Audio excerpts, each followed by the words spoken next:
शहला साहिबा आपकी तरफ आती हूँ, लेडीज़ फर्स्ट भी होना चाहिए। मुझे ये बताएँ कि गवर्नमेंट क्या सोच क्या रही है कि एक तरमीम के बाद दूसरी तरमीम और दूसरी के बाद तीसरी तरमीम की बात कर रही है? क्या आप इस तरमीम के बाद मुल्क को स्टेबल पोज़ीशन पे नहीं ले जा सकते हैं या आप फेल हो गए हैं एज़ एज़ एलाय? एक तो ये कि हम एलाई नहीं हैं, सपोर्टर हैं। और एलाई जो है उनके साथ वो पार्ट ऑफ कैबिनेट है। दूसरी बात ये है कि अगर पार्लियामेंटेरियंस किसी लम्हे ये महसूस करेंगे कि कहीं कॉन्स्टिट्यूशन में अमेंडमेंट की गुंजाइश है तो वो ज़रूर होगी। लेकिन अभी ऐसी कोई बात नहीं है। लेकिन जब भी होगी अमेंडमेंट, जब भी कुछ काम आइन से मुतालिक होगा, कॉन्स्टिट्यूशन से, वो पार्लियामेंट ही करेगी। कोई इदारा उसको रीराइट या सबूटैज नहीं कर सकता। जी, लेकिन शहला साहिबा इस वक़्त हम देख रहे हैं कि जब भी पाकिस्तान तहरीक-ए-इंसाफ को कोई अदालती रिलीफ मिलता है या वो बाहर निकलने की कोशिश करते हैं रिगार्डिंग एनीथिंग अ, आप लोग उनको दबा के रख देते हैं, निकल नहीं देते। चलें बानी के साथ कोई प्रॉब्लम हो सकता है, देख लेकिन पार्टी के साथ तो कुछ गैर जमहूरी है, आपकी जमात तो बड़ी जमहूरियत पसंद है। मेरा ख्याल है हमारी जमात तो ऐसा कोई काम नहीं कर रही है, यकीन है मुझे। और रही बात अदालतों की, अदालतें आज भी पावरफुल हैं और वो जब चाहें हमने यहाँ तक रिलीफ देखा है कि इस वाले केस में ज़मानत इन पे कोई बनाया ना जाए, उसकी ज़मानत, और आइंदा जो बनाया जाएगा उसकी ज़मानत, ये सब कुछ बहुत हो चुका है। हम उसमें भी नहीं बोले और हम ये समझते हैं कि उनके साथ इंसाफ के साथ अदल भी होना चाहिए। कोई भी हो, किसी भी पार्टी का भी हो, उसके साथ इंसाफ भी हो और अदल भी हो। ठीक है, मैं नहीं हुमायूं अहमद समझती कि साहब हमने चलें हम में ये से तो शहला कोई। साहिबा का मौक़िफ़ है और हर शख़्स की राय का एहतराम करना चाहिए। बुशरा बीबी साहिबा के बारे में ये कहा जा रहा था, बल्कि आपकी पार्टी के भी कुछ लोग कह रहे थे कि उससे पहले पार्टी वाक़ई फ़ेल हुई है कोई भी एहतजाज रजिस्टर करने में गवर्नमेंट के खिलाफ या गवर्नमेंट को यूँ कह लें कि थोड़ा-सा परेशान करने में। अभी बुशरा बीबी साहिबा की प्रेज़ेंस से क्या पार्टी में कोई तब्दीलियाँ रूनुमा हो सकती हैं? कोई एहतजाज में कोई बेहतरी आ सकती है जिससे आप लोगों का मौक़िफ़ स्ट्रॉन्ग हो जाए? क्योंकि वैसे तो हो नहीं रहा।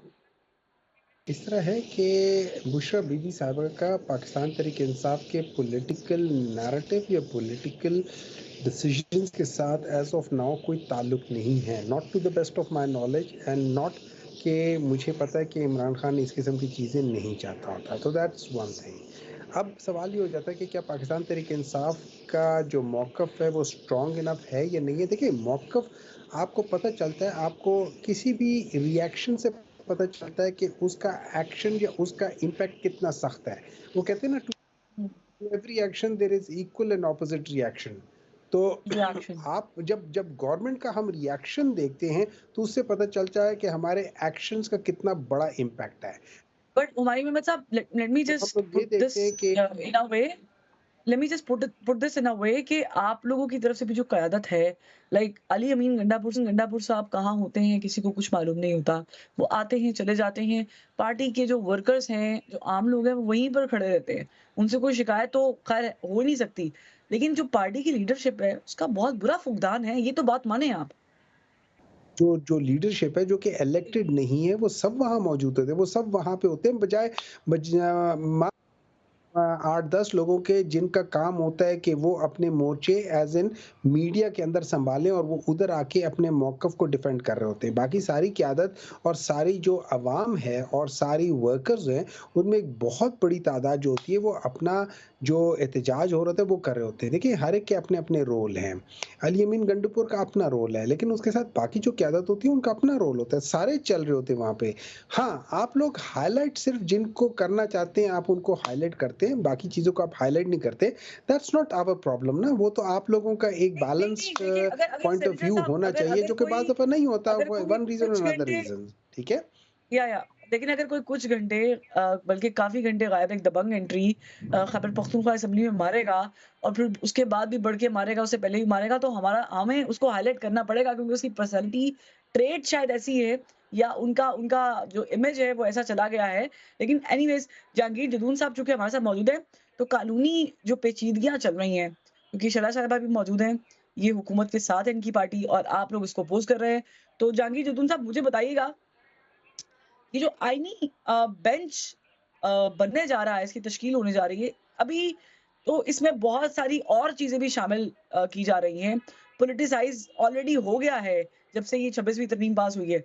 ये इसको कैसे देख रहे हैं आप कि इसमें भी 3 सीनियर जजेस यानी याह्या अफ़रीदी साहब, मंसूर अली शाह साहब और मुनीब अख्तर साहब शामिल होते हैं।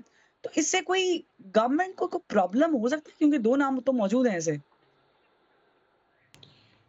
बहुत शुक्रिया। देखिए, गवर्नमेंट को तो प्रॉब्लम नहीं होनी चाहिए, क्योंकि आज अगर गवर्नमेंट 2-3 साल या जितने भी इसका टेन्योर है आगे इनकी चलती है, उसके बाद किसी की और गवर्नमेंट आ जाएगी। अगर ये आप कंसिडरेशन देके कोई तरमीम करेंगे कि गवर्नमेंट को क्या फ़ायदा है या क्या नुकसान है, जो बाज़ाहिर नज़र आता है कि यही हो रहा है फ़िलहाल, तो इससे जो है ना, फिर वो आपकी जो तरमीम के पीछे इंटेंशन है वो ज़ाहिर होती है कि आप क्या करना चाहते हैं। आप देखें ना, इसके लिए बिल्कुल एक लिटरेरी लेमैन को पूछें कि भाई 26वीं तरमीम का आपको क्या फ़ायदा हुआ, तो वो क्या जवाब देगा? आपके बकौल आपके, आप टीवी पे हुँ, प्रोग्राम हुँ। करती हैं कि उस 26 तरमीम का एक आम आदमी को, कॉमन पर्सन को क्या फ़ायदा है? उसको तो देखें ना, उसको पता ही हुँ, नहीं है। मेरे देखें ना, उसका असल जो इशू है वो डिस्ट्रिक्ट कोर्ट्स में है, उसका इशू ज़्यादा ज़्यादा हाई कोर्ट्स में है। तो ये अगर देखें ना, कोई इंटेंशन देखें, क्यों भाई आप तरमीम लाना चाहते हैं? जी, हम बैकलॉग ख़त्म कर देते हैं, हम एक आईनी बेंच बनाना चाहते हैं।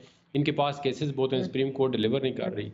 तो सुप्रीम कोर्ट डिलीवर नहीं कर रही, तो आप पिछले जो काज़ी फ़ाइज़ा साहब तशरीफ़ फरमा थे 1 साल 2 महीने, तो उन्होंने बैकलॉग हुँ, कितना ख़त्म किया है?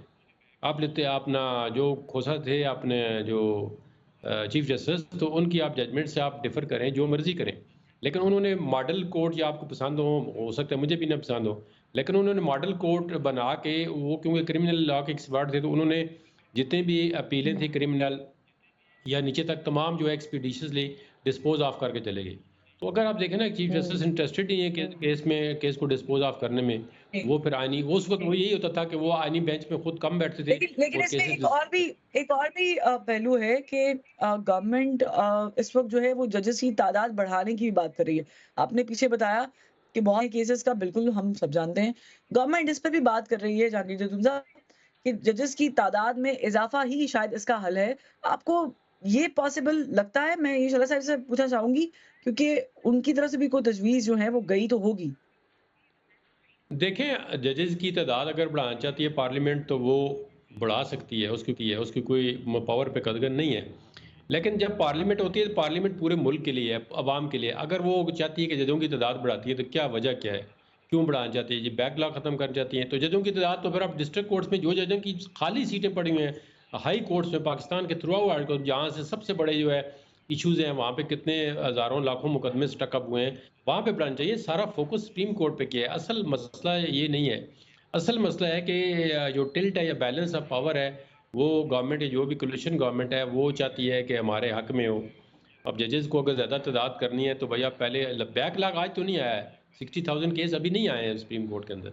और ये 60,000 भी अगर अभी जिस तरह आप ये प्रेजेंट चीफ जस्टिस आए हैं, इन्होंने आते साथ ही जो है वो सारा कुछ लेआउट केसेज़ दिया है लगाए कि हैं। इतने केसेस लगेंगे एक बेंच में। अब आपको पता है, मैं आज खुद कोर्ट में पेश होके आया हूँ, तो 8 कोर्टें जो है ना, अब 2-2 जजेस के आप बेंच बना दें, तो 8 कोर्टें जो है आज चल रही थी। तो इस तरह हर एक कोर्ट को उन्होंने 30-30, 40-40 केस दिए हैं। तो वो अगर देखें ना, इस तरह पेंडेंसी भी कम हो जाएगी, तो काम चल पड़ेगा। अब आईनी चलिए बेंच का कोई समझ आपको नहीं आ रही इस कल। लेकिन इसमें हाँ जी, जहांगीर जदून साहब, मैं चाहूँगी कि शहला साहिबा चूँकि मौजूद हैं, तो शहला साहिबा आप जी, जी। लोगों की तरफ से क्या तजवीज़ गई है? वी वी ऑल नो कि जजेस की तादाद बढ़ना ज़रूरी भी है, क्योंकि बहुत सारे केसेज़ पेंडिंग अच्छा, हैं देखें और मैं फिर जी, जी। हाँ, मैं एक तो ये बात करना चाहती हूँ कि 26वीं आईनी तरमीम सिर्फ जो है आईनी बेंच तक ही महदूद नहीं थी। उसमें ग्रीन मतलब right of green and clean climate का भी जो है वो बात की गई है।